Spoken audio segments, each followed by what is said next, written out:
నన్ను అంటున్నారు, నన్ను తిడుతున్నారు, నన్ను హేళన చేస్తున్నారు అని మనం వాపోతాం దేవుని దగ్గరకు వచ్చి, లేదా దేవుని బిడ్డల దగ్గరకు వచ్చి దేవుని నమ్ముకున్నాక నన్ను అట్ట అంటున్నారు, ఇట్ట అంటున్నారు, నేను ఎంత నమ్మకంగా ఉన్నా యథార్థంగా ఉన్నా అంటున్నారు అని మనం అంటున్నాం.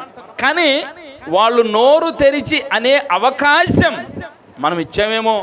మన ప్రవర్తన వల్ల, మన విధానాల వల్ల, మనం చేసే పనుల వల్ల వారు మనల్ని అనే అవకాశం వారికి ఇచ్చామేమో. మనం అవకాశం ఉంది కనుక వాళ్ళు అంటున్నారేమో. వాళ్ళు నన్ను అంటున్నారు కాబట్టి వాళ్ళకు నాకు శత్రువులు అనుకోవటం వెర్రితనం. వాళ్ళు నా తప్పును ఎత్తి చెబుతున్నారంటే నాకు శత్రువులు కాదు వాళ్ళు. అలాంటి అవకాశం నేను ఇచ్చానేమో అని చూసుకునే ధర్మం క్రైస్తవ్యం. ఆమేన్.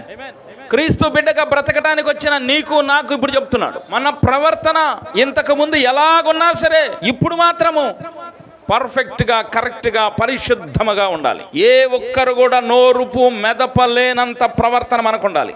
స్తోత్రం.